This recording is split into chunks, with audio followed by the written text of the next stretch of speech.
You remember the days where you could buy a game, sit down for hours, and not have to worry about spending any extra money to unlock features?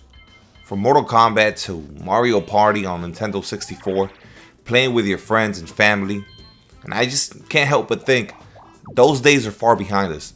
I remember loading up Twisted Metal on the PlayStation and being able to choose from a bunch of different characters that all played differently in game and provided different specials and different ways to approach each level.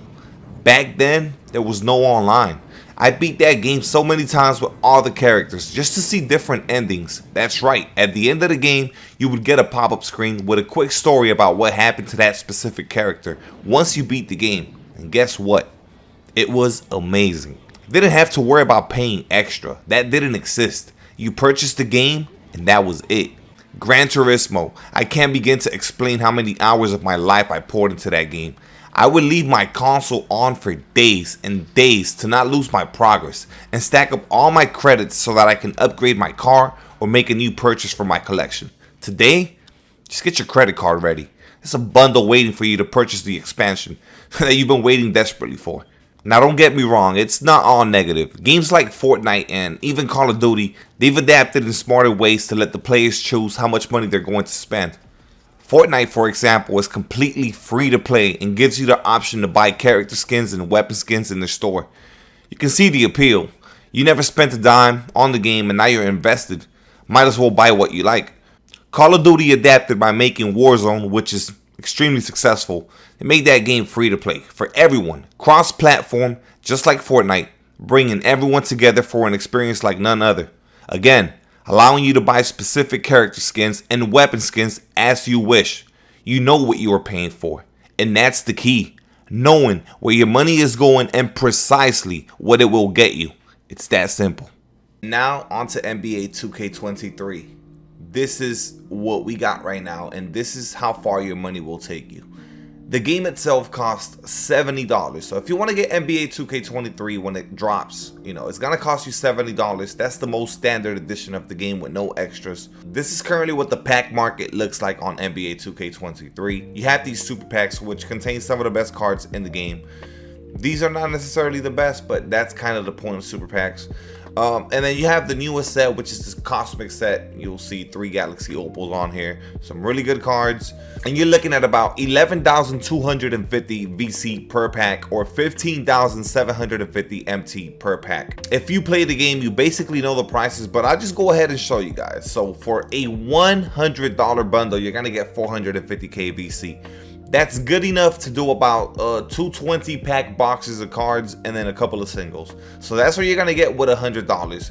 And we know the odds are really bad. And well, if you don't know, I'm telling you right now, the odds on NBA 2K for pulling some of the best cards are literally terrible. Let's just say you wanted to go a more affordable route and not spend $100. Let's say you wanted to gamble and do 1 pack. Well, you gotta pay $5. $5 for 1 pack in which you are guaranteed absolutely nothing. The return is going to be very minimal if you don't pull the top card or one of the top cards. Here is the issue. Hundreds and thousands of people are buying the $100 bundle multiple times and we're still not pulling the top card. It's not happening.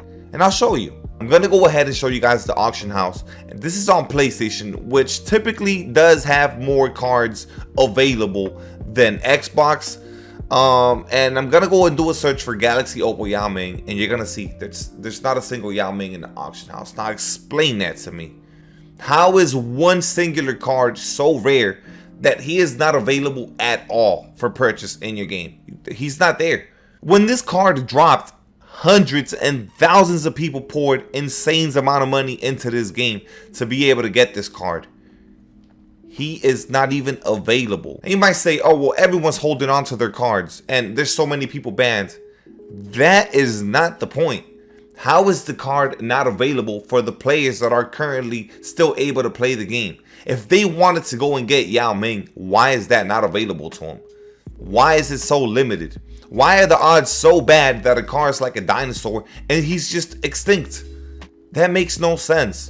There is no feature like in Call of Duty or in Fortnite where you can go to the pack market or to the store and get the specific card that you want by putting money into the game. That's not a thing. I can't just make sure that I'm not gambling away my money. You have to gamble away your money. It's what they want. They want you to gamble away your money. And that's not okay. How can we not specifically get exactly what we want? Why must it be a gamble? And I know exactly what you guys are thinking right now. Yeah, it's called the auction house. No, that's not the answer. That's clearly not the answer. Like right now, I want Yao Ming and he is not even available. And if he was, he would cost about 2 million plus MT points. Like it's not available for the masses of people that would want the card. It's not a thing that you could just purchase. And now on top of everything, you are going to penalize people who sit here in your auction house and try to get good deals. For example, let's say someone, pulled their Vince Carter and they wanted to make a quick 100,000 MT. They sold him for that price, a buy now price of 100,000 MT. And somebody was sitting in the auction house refreshing, trying to look for that good deal, and they bought him for 100K. That person would then be penalized because the system would flag it as a MT transaction, as if the guy cheated. He's not cheating. He's sitting in the auction house because he can't afford to pay 300, 400,000 MT for a card. So he's trying to get a good deal. He does find a good deal, and then you're going to go ahead and ban that person.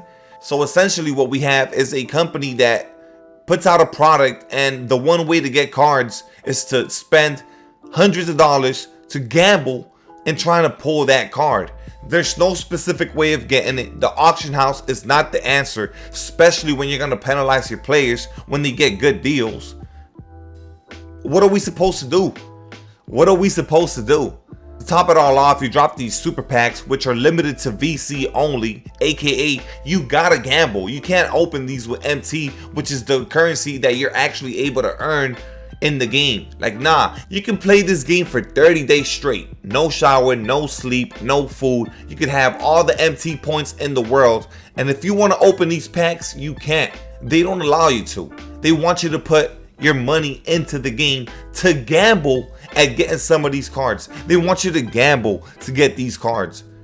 You can't use your My Team points to open these packs if you wanted to have some fun. That's not, no.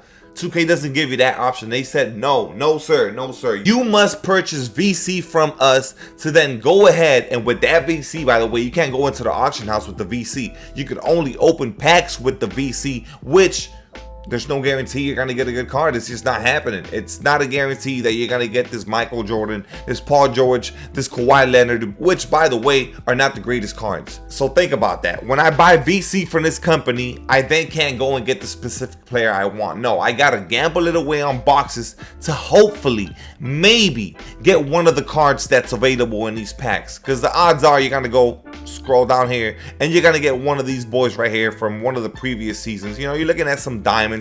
You might get a pink diamond like a Josh Smith that nobody wants to use. You know what I mean? You might get one of these cards that are outdated, like this Dwayne Wade or this Gary Payton. You might pull one of these, but realistically, you're not getting these bad boys right here.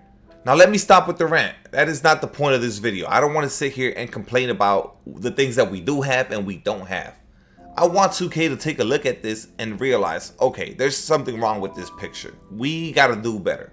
Whether it's the guaranteed toppers for the top cards, if you are going to drop super packs, it's called super packs. They're supposed to be great. We can't have the same odds. The odds got to be improved to the point where I know if I open a 20 pack box, I'm getting at least 3 Galaxy Opals, 3 or 4. So even if it's duplicate Opals that I have in my collection, I could then go to the auction house and make a profit and be ready for the next drop.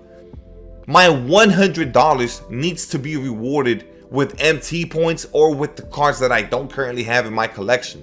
That's how it should work. For the past 3 days, I've just been going in circles in my own head trying to figure out what's the solution. What's the solution to these packs, to this whole VC MT scenario? And I keep going back to the toppers being the solution, but I want to hear from you guys. What do you guys think? What can they do?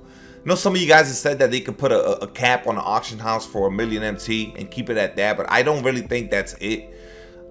I keep landing back on the toppers being the fix.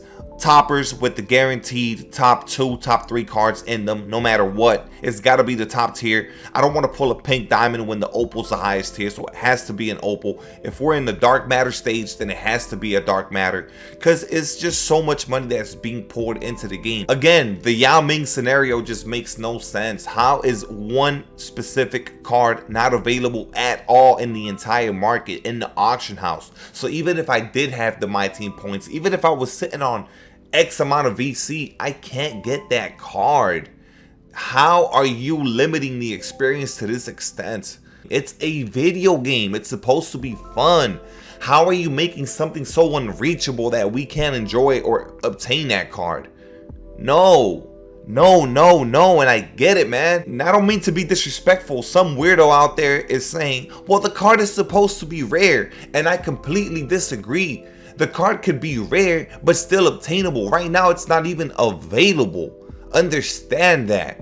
One thing is being rare. One thing is it not being available at all. There's a difference. I'm going to leave it at that, fellas. They're going to be announcing the packs that are dropping tomorrow in a couple of hours here. And I'll probably make a video on that. I want to see what it is that they're dropping while more than half of the community is banned and locked away in 2K23 prison. I'm curious to see what kind of content are they going to give us tomorrow. But more importantly, tomorrow I want to see if there's going to be any changes made to these packs. Any guarantees, any subtle changes that improves the odds. Anything that 2K is doing to see if they're actually listening to us. After they banned almost all of us, because look at the auction house. Right, so after they banned all of us, did they go ahead and actually make a change? Are they really listening to us? Gonna catch you guys on the next video. Love you guys. Thank you guys for watching. Let's get it.